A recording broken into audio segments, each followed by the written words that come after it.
Hello दोस्तों, नमस्कार है मेरे चैनल पे आप सभी का।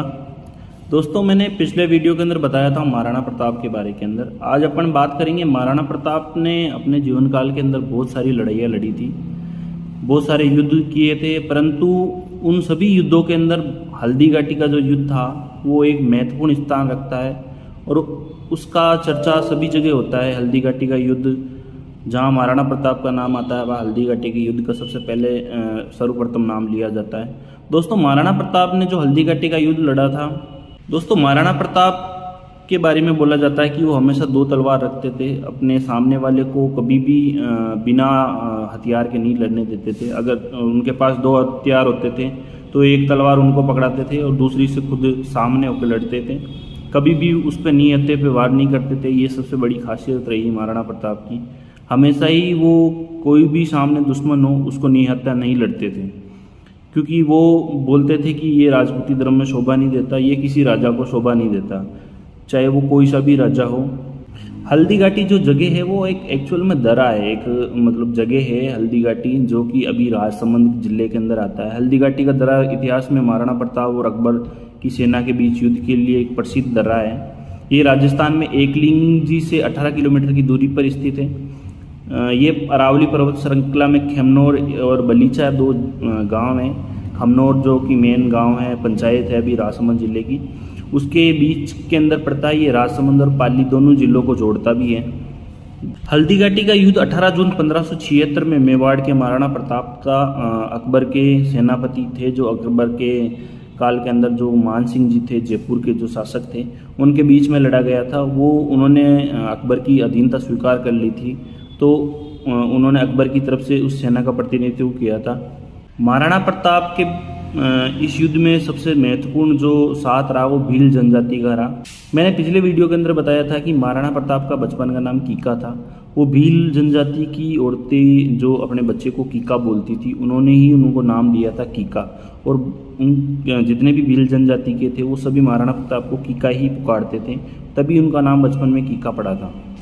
हल्दी घाटी का युद्ध ज़्यादा लंबा चला नहीं था। वैसे ये युद्ध सिर्फ 4 घंटों का युद्ध था। हल्दी घाटी के युद्ध का कोई निश्चित परिणाम नहीं निकला, परंतु इतिहासकारों और जो इतिहास की जो किताबों के अंदर मिलता है कि उसके अंदर विजय मेवाड़ की हुई थी, महाराणा प्रताप की विजय हुई थी, परंतु उसका कोई स्पष्ट परिणाम नहीं निकला था। हल्दी घाटी के युद्ध में जो अकबर जो मुगलों की सेना थी उसके अंदर लगभग 10,000 के करीब सैनिक थे, और जो महाराणा प्रताप की सेना थी उसके अंदर लगभग 3,000 के करीब सैनिक थे।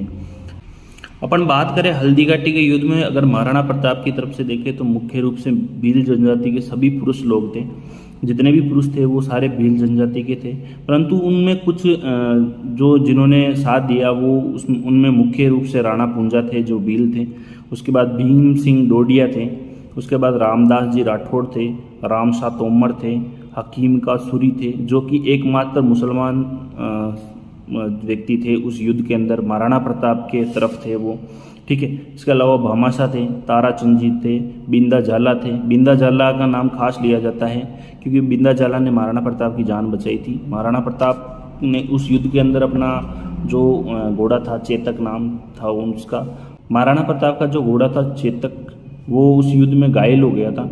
और अभी चेतक की समाधि है वो अभी बलीचा के अंदर है। बलीचा जो मैं बताया था खमनौर के पास में ही है। मुगल साम्राज्य की तरफ से अगर देखें तो लड़ने वाले मुख्य रूप से मान सिंह जी थे, मान सिंह जी प्रथम थे जो जयपुर के शासक थे।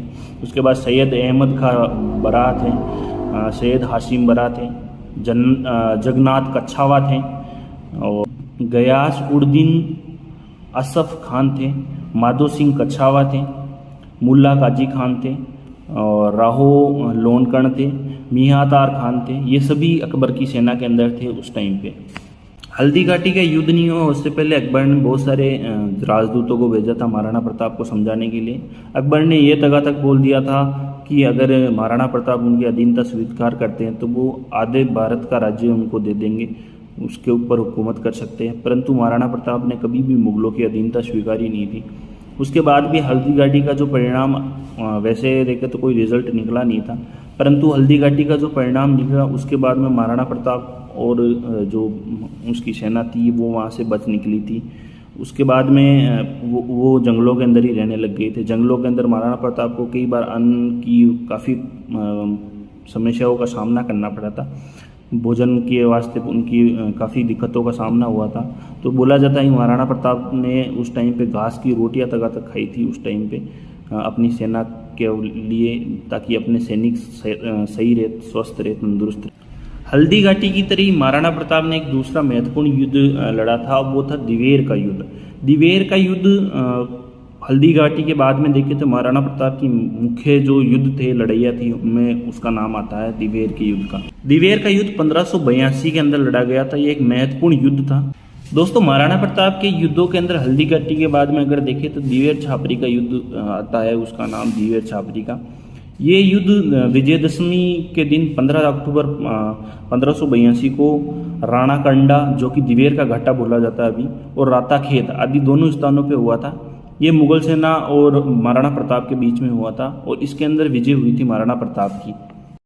दोस्तों, जो ब्रिटिश कर्नल थे, कर्नल जेम्स टोड, उन्होंने हल्दी घाटी के युद्ध को थर्मोपैली ऑफ मेवाड़ की संज्ञा दी थी। तो दिवेर के जो युद्ध हुआ था उसको मेवाड़ का मैराथन बोला था। दिवेर का युद्ध था वो महाराणा प्रताप तथा अकबर के चाचा थे सुल्तान खान, उन दोनों के बीच में लड़ा था।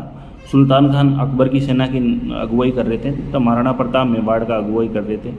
ये युद्ध बहुत ही घमासान युद्ध माना जाता है। इसके अंदर लगभग मेवाड़ का जो हल्दी घाटी के अंदर जो मुगलों ने काफ़ी जगह पर कब्जा कर लिया था। दिवेर के युद्ध के बाद में उन्होंने वापस महाराणा प्रताप अपने मान सम्मान के लिए दिवेर के युद्ध के अंदर उनको वापस हासिल कर लिया था। उस युद्ध के दौरान दिवेर के युद्ध के अंदर 2 टुकड़ियां बनाई गई थी। उसके अंदर एक की अगुवाई महाराणा प्रताप खुद कर रहे थे, तथा दूसरी की अगुवाई उनके लड़के थे अमर सिंह जी प्रथम, उन्होंने अगुवाई करी थी दिवेर के युद्ध के अंदर। महाराणा प्रताप के बाद में अमर सिंह जी जो उनके पुत्र थे, वो भी बहुत साहसी माने जाते हैं। बोलते हैं कि जो दिवेर का युद्ध हुआ था उसके अंदर मुगल सेनापति था, उस पर उन्होंने भाले से वार किया था। भाले का वार इतना जोरदार था कि उसके जो शरीर और घोड़े को चीरता और जमीन में जा दसा था, और सेनापति एक मूर्ति की तरह वहाँ पे एक ही जगह पे गड़ गया था। इतना जबरदस्त वार था अमर सिंह जी का उस टाइम पे। उसी युद्ध में बेलोल खान, जो कि अकबर सेना के सेनापति थे, उन पर महाराणा प्रताप ने तलवार से इतना ज़बरदस्त वार किया था कि उसके घोड़े समेत दोनों के 2 टुकड़े कर दिए थे महाराणा प्रताप ने। उसी के बाद ये कहावत बनी थी कि मेवाड़ के योद्धा सवार को एक ही वार में घोड़े समेत काट दिया करते हैं। दिवेर के युद्ध के अंदर मुगलों की तरफ से 36,000 की सेना थी।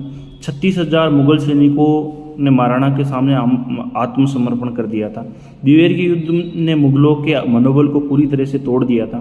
दिवेर के युद्ध के बाद महाराणा प्रताप ने कुंभलगढ़, गोगुंदा, बस्सी, चावंड, जावर, मदारिया, मोई, मांडलगढ़ जैसे महत्वपूर्ण ठिकानों पर कब्जा कर लिया था वापस।